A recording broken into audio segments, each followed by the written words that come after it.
Hello, আবার চলে আসলাম। সকালে টিফিন খাওয়ার পরে রান্নাঘরের মধ্যে ঢুকে পড়েছি।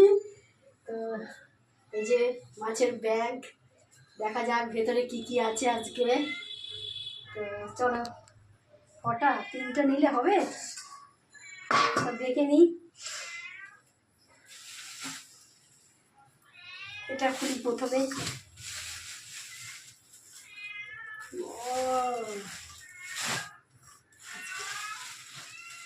আবার আহা, দারুণ দারুণ চিংড়ি মাছ ছুলে এনেছে বন্ধুরা।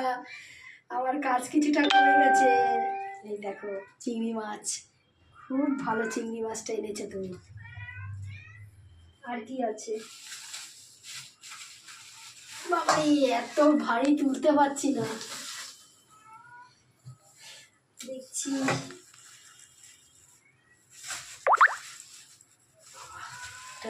এটা কাতলা মাছ। বাবা রে বাবা, পারছে না।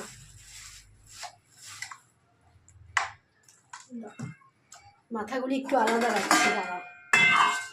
মাথাটা দেখো কি সুন্দর সাদা তেল। এই সাদা তেল হলে আমি খাই, যদি কালো হয় তবে আমি ফেলে দিই।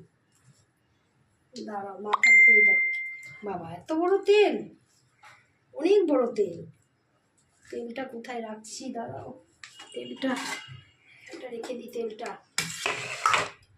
এই যে মাছ, দারুণ। পেটির সাইজটা খুব ভালো কেটেছে। চলো মাথাগুলি এখানে রেখে দিই। এই দাঁড়া, চিৎকার করিস না, দেবো তোদেরকে। আর আছে নাকি দেখি, আর আছে? হ্যাঁ, আর একটা প্লাস্টিক আছে। এই যে এটার মধ্যে আছে, এটাতে। ও, এটার মধ্যে পুঁটি মাছ। আজকে তো মেয়েরা খাবে না পুঁটি মাছ, এত ছোট ছোট।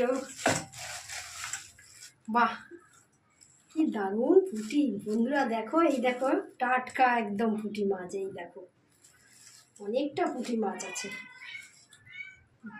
অনেকদিন পরে এই পুঁটি মাছ আনলে, পুঁটি মাছ তো আনোই না। যাই হোক, তো চলো বন্ধুরা, জ্যান্ত কাতলা মাছ আছে এখানটায়। আর এখানে দেখো দেশি চিংড়ি মাছ আছে এখানে। আর এই পুঁটি মাছ, আর এই মাছের মাথা, কাতলা মাছের মাথা, আর এই মাছের তেল। তো চলো বন্ধুরা, আজকে